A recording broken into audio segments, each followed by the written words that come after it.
Coucou! Dia tonga soa eto amin'ny fandarana Jeanne Foresanté aty Canada indray ianao. Ny hofitipitintsika anio zany dia ny fandarana rehetra mikasika ny fitiavana izay efa naposako teto moa zany nandritry ny fotoana maromaro satria ny fitiavana dia io no volamena amin'ny fiainantsika olombelona ary sarim-patarina io satria tsy misy ahafantarana dia ny aloha an'izay hoe tena fitiavana ve ity manoloana ity satria matetika moa zany dia rehefa aorian'ny fiarahan'ny roatota ny mpifankatia voazay vao fantatra ny karazam-pitiavana izay nisy satria mety mifonofono zavatra maro ka efa nasehoko teto daholo zany ireo mety karazana fifandraisana misy eo amin'ny mpifankatia, ny karazana faharetany, ny fandripandrika rehetra izay mety miseho ary indrindrandrindra koa zany dia ireo karazana hoe fambara ny hoe tianao tokoa ve io olona io sa hoe sarisari-pitiavana fotsiny izany satria ny fitiavana dia ilaina amin'ny fampiasantsika amin'ny lafiny rehetrarehetra eo amin'ny zay zavatra rehetra ataontsika satria na resaka fianarana na ny resaka fandrarahana, ny resaka asa izay atao, ny resaka politika fitondrana firenena dia tsy misy ny fahombiazana tanteraka tompoko lahy sy tompoko vavy raha tsy misy ny atao hoe fitiavana ao anatin'ny zavatra rehetra izay ataonao. Tsisy hafa ny volamena, ny firavaka volamena izay anaovantsika itony zany dia misy ny atao hoe kara zany hoe misy zany ny volamena tena izy izay ampiarahana zany amin'ny hoe produit izay tsy volamena tanteraka zany ka arakaraky ny abetsaky ny kara ao zany no mahasarobidy ny firavaka iray. Tsisy hafan'izany ny zavatra rehetra izay ataontsika na isy ny atao hoe sarisari-pitiavana na misy ny atao fahaizana miresaka, ny atao hoe fahaizana mikaoty vehivavy, ny atao hoe fahaizana misarika rehefa tsy misy zany ilay volamena tena izy izay lazaiko hoe kara dia ravarava-maina eny ny zavatra rehetrarehetra ary tsy maharitra. Inona sina daholo zany ireo hoe karazana fandaharana izay efa nasehoko teto dia ny hoe ahoana no ahafantarana fa tianao ny lehilahy iray, izany hoe misy zany ny fombafomba izay natoroko tao amin'ny fandaharana izay nasehoko ka ianao zany ratovovavy tsy tokony zany hoe de ho lany andro amin'ny olona izay tena hoe hitanao zany fa hoe tsy misy ny hoe fitiavana izay hoe asehony aminao fa sarisari-pitiavana filana ara-nofo ny tena ilany ianao dia ianao ihany amin'izay fotoana zay zany no tokony handray ny fanapahan-kevitra. Eo ihany koa ny hoe ahoana ny ahafantarana fa tsy tianao ny lehilahy iray, misy lafiny maro zany azavaiko amin'ny fandaharana toy ireny dia ny hoe ohatraohatry ny ahoana zany ny hoe fombafomban'ny lehilahy iray rehefa tsy tianao izy zany hoe tsy s'intéresse firy izy zany ny ilaza ny momba azy tsy s'intéresse firy izy ny ahafantatra bebe kokoa ny momba anao fa dia ny hoe fotoana iarahany aminao fotsiny zany amin'ny hoe resaka filana ara-nofo. Zany zavatra rehetrarehetra izany koa nefa tsy misy koa ny fitiavana izay atao hoe 1+1=2 satria mety misy ihany koa ny hoe fivoarana ao anatin'ilay fitiavana satria lehilahy zany azy ny fitiavana ara-nofo aloha ny azy ny voalohany voazay iny andeha any amin'ny fitiavana tena fitiavana zany matomatotra kokoa. Efa nazavaiko teto koa ny hoe inona ny atao hoe coup de foudre. Ny coup de foudre zany io zany dia karazana fitiavana izay hoe tena indray mitompo maso dia lasa-pitiavana ny olona iray zany hoe misy kokoa zany a ny hoe phénomène biolozika izay mampifanitona ny rotota zany ka mahatonga an'ilay hoe fitiavana miredareda mahery vaika kanefa moa zany a dia mety ho afimololo ihany io zavatra io a mety anjavona amindray mpimaso nefa ihany koa mety hitohy hatrany amin'ny fitiavana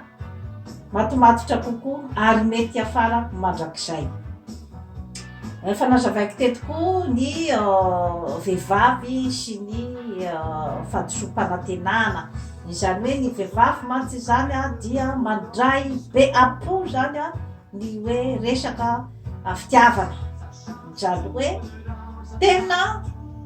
raiky tapisaka zany ao amin'ny vehivavy zany zava-dehibe eo aminy zany a ny resaka fitiavana efa zavatra efa ara-boajanahary daholo zany zavatra rehetrarehetra izany zany a amin'ny vehivavy a ka eo zany a mantsy a no mila fitandremana satria raha ohatra ka tojo ny fahadisom-panantenana zany a ny vehivavy a mety anahirana anao ratovolahy ny andeha higerena ny fihetsepon'ilay vehivavy ary mety anahirana ihany koa anao vehivavy ny fihetsepo be loatra satria ny fitiavana araky izay mahafitiavana azy zay a tsy misy fanerena manokana na aminiza fa miditra kosa ny atao hoe resaka responsabilité raha ohatra ka misy zany ny zavatra niarahana nanorona ny tokantrano niarahana nanorona ny zaza zay niarahana teo a dia amin'ny resaka ara-panjakana koa zany a no miditra ny hoe fisarahana na ny ohatraohatran'izay zany ka eo a no mety misy zany a ilay hoe ataotsika hoe fandianana bebe kokoa zany a amin'izay hoe resaka fampasehivana ny responsabilité tsirairay zay. Nesako teto koa zany a ny hoe ahoana ny fomba fikotiana vehivavy a misy stratégie io a misy fombafomba zany a izay hoe arakaraky ny fahafantaranao an'ilay vehivavy no ahafahanao miroso bebe kokoa zany a amin'izay hoe fisarihan'izay satria fomba ny fiainany zay a rehefa zavatra tsy amin'ny droanao ny ahafahanao mahazo azy dia tsy maintsy misy ny atao négociation tsy maintsy misy izay hoe capacité de convaincre zay na amin'ny lafininna na amin'ny lafininna io zany dia fanazavaiko teto koa ny hoe ataohona ny fomba mahatamana ny vehivavy satria io a tsy hoe rehefa avy nikotinao izy zany a rehefa avy nataonao mariage a dia apetraka ao any anjoro-trano zay a no mahabetsaka ny échec eo amin'ny fanambadiana satria zay eritreritra hoe nanao conquête zany a dia tsy misy itsony zany a ny hoe entretien tsy misy itsony zany a ny hoe fikojakojana ny fitiavana kanefa dia izay kojakojana izay dia mandramaty vo zay vo hipetraka ny fitiavana izay matomatotra kokoa angambo raha araky ny tokony ho vocabulaire zany. Natao anao ve ny vadinao misy fombafomba maro koa zany a no natoroko tao amin'io hoe olona mifanitona maromaro ny critère amin'izay fa tsy fifampisotomana ranofo fotsiny satria ny hoe idéaly zany a de ny hoe vehivavy a izay a manotona aranofo anao ary vehivavy ihany koa tokony ho namanao ary vehivavy izay anome fitiavana anao vehivavy izay a hoe mitovy ny objectif anareo amin'ny fiainana tsy voatery hitovy akory ny toetra satria ny toetra tsy mitovy koa mety mitondra koa ny ataontsika hoe fifaminona. Fanazavaiko teto ihany koa zany a de ny hoe nahoana ny lehilahy no voatery mandainga eo amin'ny fitiavana zany zavatra zany a dia zavatra natoraly satria efa nazavaiko teto ny atao hoe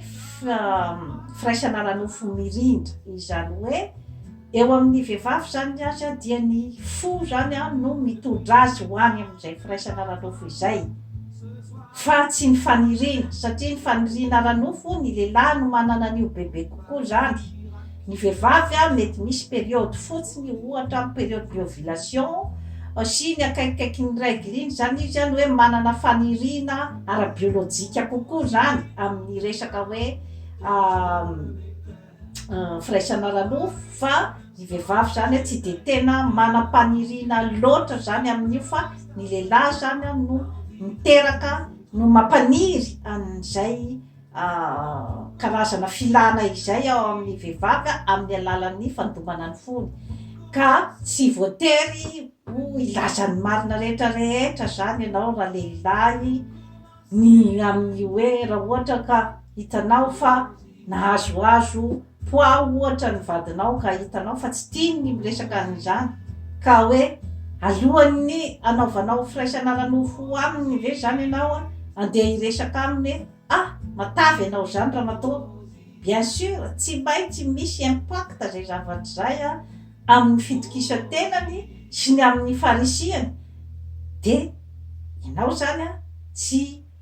voatery andeha ilazan'ny marina rehetrarehetra amin'ny vadinao zay mety hanafitry aminazy eo amin'ny fitiavana. Mampiena ny fitiavana ve ny firaisana ara-nofo maro dia maro zany ny hoe mitaraina amin'izay resak'izay ny vehivavy ny hoe rehefa azony ny zavatra tadiaviny de lasa izy mitsoaka ka efa nazavaiko ihany koa zany ny manodidididina an'izay zavatra zay ny hoe tsy voatery izay fa mety fifanjoon-javatra ny fisaraha fa tsy voatery hoe ilay firaisana ara-nofo nefa mety misy idirany ihany koa zany ny amin'ny hoe esprit de conquête eo amin'ny lehilahy zany ka rehefa azony tokoa ny zavatra nikatsahany dia lasa mitsoaka izy maro zany no mety ho ambadika an'izay ka manentana anao zany hijery an'ireo karazam-pandaharana rehetra momba ny fitiavana eto amin'ny Jean Forêt Santé fa hanampy anao amin'ny fiainanao efa nazavaiko teto ihany koa zany ny hoe lehilahy manabady ny lehilahy manabady zany no manitona bebe kokoa ny vehivavy matetika na ny lehilahy efa mifampitaritarika amina vehivavy satria misy an'izay ataontsika hoe karazana fifaninanan'izay zany amin'ny vehivavy ny hoe raha ohatra ka mifampitaritarika amina vehivavy anankiray indrindrandrindra vehivavy tsaratsara zany ilay ranamana dia mety manitona bebe kokoa ny vehivavy hafa iny hoe metimety angamba ny fomba fitondrany iny ranamany iny an'iny vadiny iny matoa izy tamana ka nahoana moa za raha ohatra ka mba andeha koa anandrana ihany koa fa sao de mba apety eo ihany koa ny fifanitsanana koa entre ny vehivavy zany ny amin'ny hoe fifaninanana anitsana andramatoa izay efa mipetraka amin'ny tokantrano kanefa efa teneniko tao amin'ny fandaharana ny hoe mila mitandrina amin'izay hoe karazana fomba fijery izay zany raha ohatra ka hoe de anaraka an'izay instinct zay hamotika tokantranon'olona maro dia maro zany no zavatra mety mitranga ao nefa ianao koa raha matoa izay efa tompom-bady dia aza mipetrapetraka fotsiny efa azoko ty fa tsy maintsy mitohy hatrany zany ilay karazana fikojana zany ny fitiavana. Ny fandresako teto koa ny vehivavy tonga lafatra tsy mety mahita vady maromaro ihany koa ny zava-misy ambadiky izay zavatra zay ny hoe diso fatra-pifidy loatra ngamba ilay vehivavy na efa mahatsapa koa izy ny hoe efa mahazaka tena efa manana ny indépendance-ny zany ka tsy dia mila loatra ny hoe resaka zany hoe sécurité zany avy amin'ny lehilahy zany zavatra rehetrarehetra izany zany de mety miteraka an'ilay hoe tsy fahitana vady zany eo amin'ny vehivavy iray izay hoe hitan'ny fiarahamonina fa manana ny critère rehetrarehetra zay tokony ahitany vady. Misy ve ny lehilahy tonga lafatra efa no tany saiko teto daholo moa zany ny toetretoetra amin'ny lehilahy zany izay hoe ahitana karazana foana zany ny akabeazany hoe klema zany na eo ny fisotroana toka ny fifohana sigara na zava-mahadomelona ny fampirafesana sy ny sisa ny lehilahy tonga lafatra angamba zany a dia ianao vadiny ihany angamba no mamolavola an'izay ataontsika hoe karazana prince charmant izay satria samy manana ny zakany ny zakan-drasoa ohatra rasoa mety mahazaka lehilahy misotro toaka nefa irabosy ohatra tsy mahazaka ny lehilahy mpisotro toaka fa mety ihany koa misy vehivavy mahazaka lehilahy mpampirafy mety misy tsy mahazaka ka ianao ihany zany a no hoe mahafantatra an'izay hoe lehilahy tonga lafatra aminao ve sa tsia ny lehilahy izay mifankaty aminao. Efa ndraisako teto koa ny vehivavy bevoka tsy manambady tsy azo toram-bato satria isika samy vehivavy dia mahafantatra fa sarotra de sarotra ny resaka fahafantarana ny fitiavana tena fitiavana eo amin'ny lehilahy kanefa dia mila mailo ihany koa nefa ianao vehivavy zany amin'izay resaka izay satria any aminao no miandrona ny rehetra rehefa vita ny firaisana ranofo ka mila zany ny hoe fandinihana akaiky ny fananana bebe kokoa ny atao hoe maîtrise de soi eo amin'ny fiarahana satria mora de mora ho an'ny lehilahy zany ny hoe milalao ny karazana fihetsem-po na ny sentiment amintsika vehivavy mba ahafahany mahazo ny zavatra zay tiany ho azo amintsika zany. Mety manimba ny fitiavana ve ny vola? Eny, mety manimba ny fitiavana ny tsy fisim-bola ao tokantrano satria ilay problématika zany rehefa samy sous tension zany ny lehilahy sy ny vehivavy dia mety manimba tokoa ny tokantrano ny tsy fananam-bola kanefa zany zavatra zany dia azo sorohana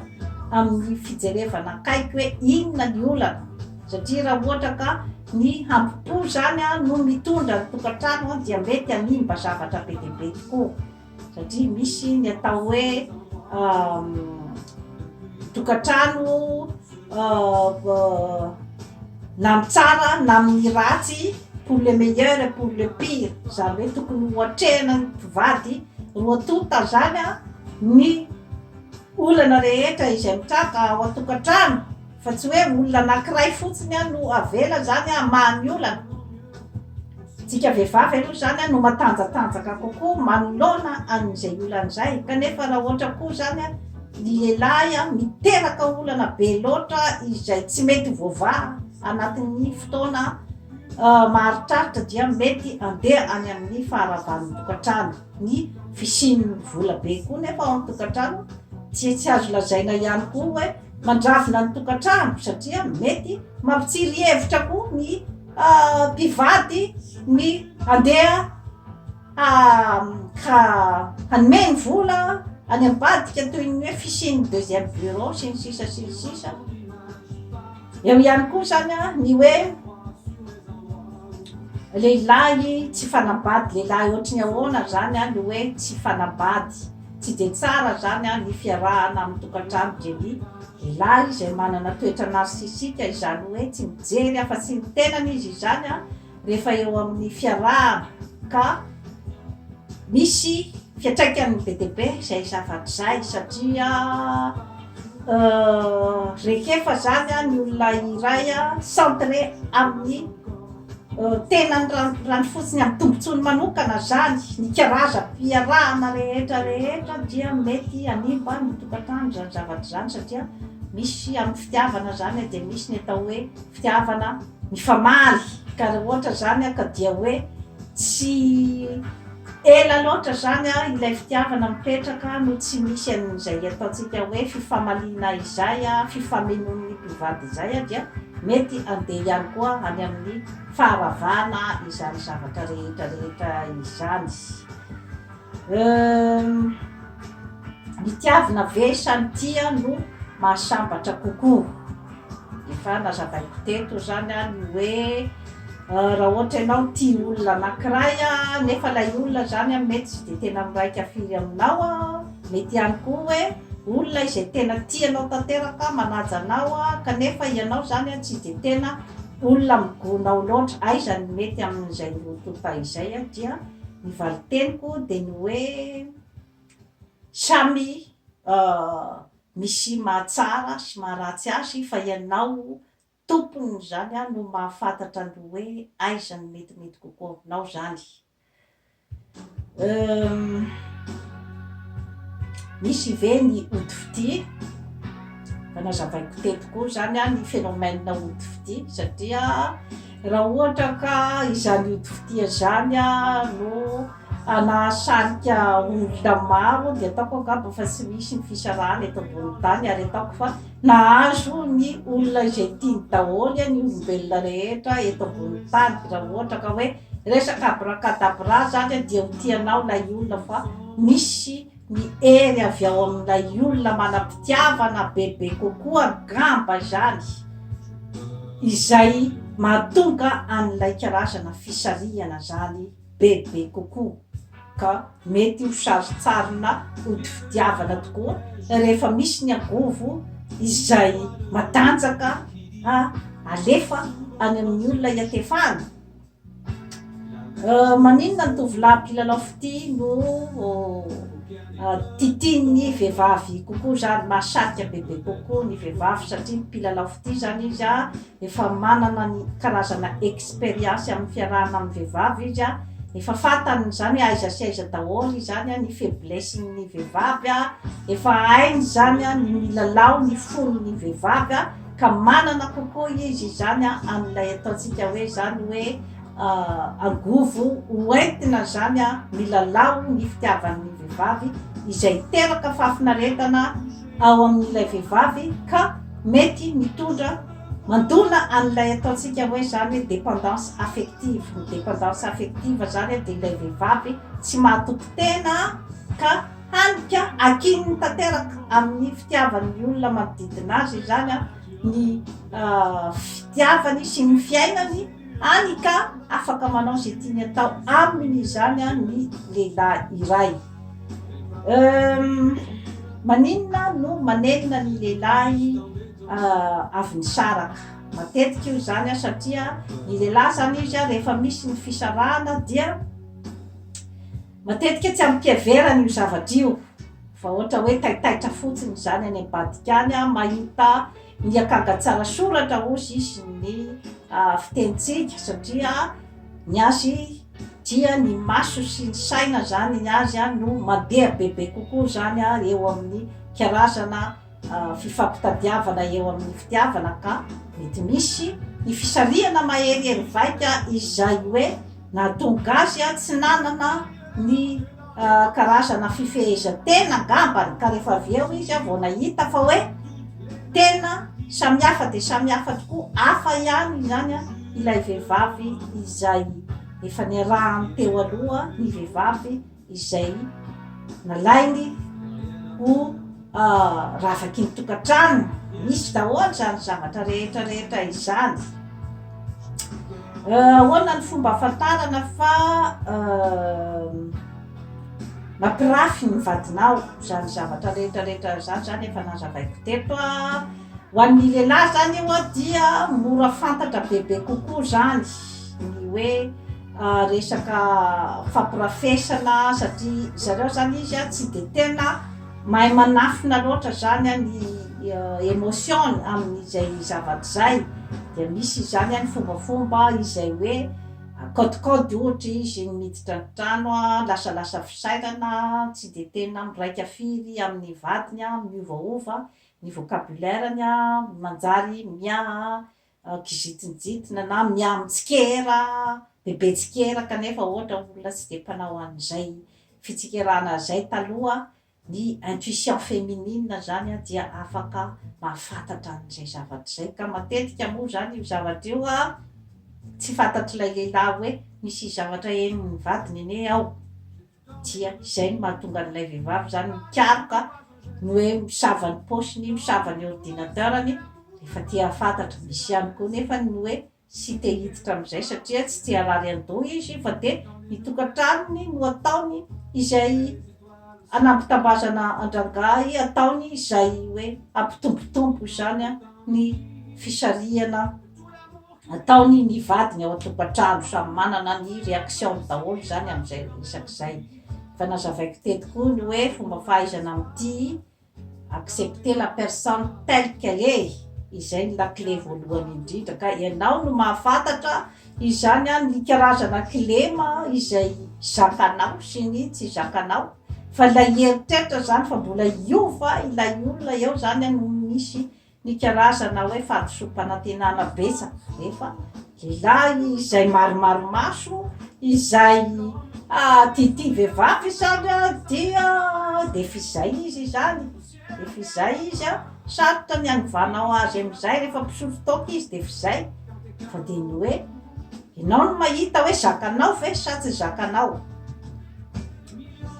vehivavy ohatry ny ahoana no tokony ho vadinao ianao zany a ratovolahy no mahafantatra ny hoe inona ny zavatra ilainao amin'ny fiainana vehivavy ohatry ny inona no ilainao satria raha ohatra ianao miankina zany a amin'ny safidiny manodidina anao a ny akanao vady a dia nefa raha ohatra ka tena hoe tsy misy mihitsy zany a ny hoe intérêt-nao manokana na ny hoe fanirinao manokana amin'ilay vehivavy sy fitiavanao azy fa juste fotsiny zany a hoe isatisfaire ny ohatra ny ray aman-dreny sy ny ray tapo izay nanolotra n'ilay vady dia ampijaly olona ianao amin'izay fotoana izay ary hijaly koa ny tenanao mandritry ny androm-piainanao zay nefa tsy manakana ny hoe resaka hoe mety ny fanojo amin'ny tena hitiavanao azy koa ilaina tolotra mety koa ny olona manodidina mahita hoe olona ohatraohatran'izao no mety ho tokony hiaraka aminao fa ianao satria ianao mety sahirakirana zany tamin'izay lafin'izay rehefa tsy tianao intsony zany ny vadinao zavatra misy daholo zany amin'ny tokantrano misy ny divorce ambany tafitrano tompoko lahy sy tompoko vavy zany hoe olona izay miseho miaraka aty ivelany zany mivady aty ivelany fa ao an-trano zany efa misaramandry efa tsy mifampiteny intsony inona zany ny tokony atao amin'izay circonstance izay efa natoroko tamin'ny antsipiriany zany ny fombafomba rehetrarehetra izay tokony ataonao zany raha vehivavy manoloana an'izay zavatra zay ahoana ny fomba fisaliana ny lehilahy anabady fa nasehako teto koa nahoana ny lehilahy no tsy mazoto manabady efa razavaiko teto koa ny hoe ohatrohatry ny ahoana ny vehivavy mahasarika disy fanantenana ve ianao mpifankatia misaratoerana inona ny olana afaka misafidy ny sambatra ve ny mpifankatia karazam-pitiavana manao ahoana no misy eo amin'ny olombelona misy ihany koa eo amin'ny lehilahy tandremo ny fitiavana diso tafahoatra eo amin'ny vehivavy io le dépendance affective zany satria matetika ny vehivavy be fitiavana be loatra no sahirana raha-pitiavana satria rehefa diso be fitiavana be loatra ianao dia mety andehatra any amin'ny contrôle ary anembatsepana ny vadinao zay zavatra zay satria misy ihany koa ny hoe liberté izay efa voajanahary ao amin'ny lehilahy ka raha ohatra ianao zany diso manome fitiavana be loatra zany ianao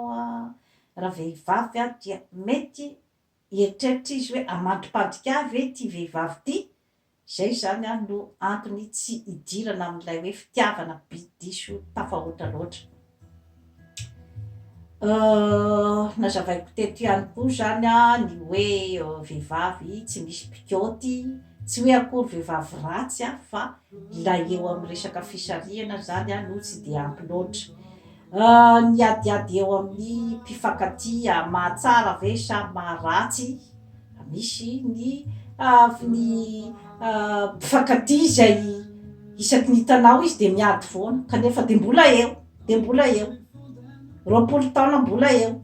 telopolo taona mbola mivady ary dia mety mandramaty mihitsy kanefa olona miadiady foana misy kosa nefa olona tsy ahitanao aty tsy ahitanao disadisa enina hoe misaraka ho mianina sy anina da eo zany no ametrahako ny hoe mety mahatsara ve ny adiady nefa tsy voatery ihany koa mety ny adiady koa mety arakarak'ilay ady io mety animba ihany koa zany a ny fifankatiavana raha be loatra azo idirana ve ny fiainan'ny mpivady io a dia ianareo mivady no mamefy ny tokantranonareo sy ny fiarahanareo satria raha ohatra ka nisy irika nidiran'olona dia la irika zany navelanareo nampidirina ary indrindrandrindra koa rehefa mbola miakina koa zany ianao a ara-bola na ara-materialy amin'ny olona ny androtom-piainanao zany di mazava ho azy fa idiran'olona idiran'ny mpiatoko mila jerevana daholo zany a izay zavatra rehetrarehetra izay ahoana ny atao mba hatamana ny lehilahy ahoana ny fomba fanotonana aranofo ny vadinao inona no atao aloha sy aorian'ny firaisana aranofo efa nazavaiko teto daholo zany zavatra rehetrarehetra izany inona no mahatonga ny fisarahan'ny mpifankatia matetika moa zany dia lasa ohatrin'ny hoe akamatatra lasa ohatrin'ny hoe mistery ny fisarahana kanefa rehefa de nataony kianty de ny hoe inona zany nidirana zay zany no zava-dehibe ka rehefa ilay nidirana zany a no tsy misy itsony a dia mazava ho azy fa horava ny fitiavana raha ohatra ka naorina tamina zavatra tokana zany fa tsy hoe naorina tamin'ny hoe resaka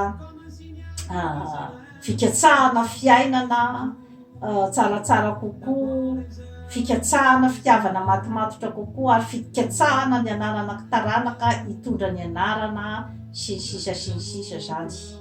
ka misy ihany koa ny fandaharana izay hoe inona no atao zany mba atena araiki-pity ny lehilahy aminao zany hoe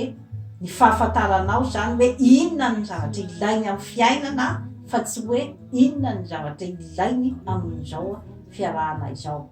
dia ohatraohatran'izay zany a ny ambangovangony a ny amin'ny hoe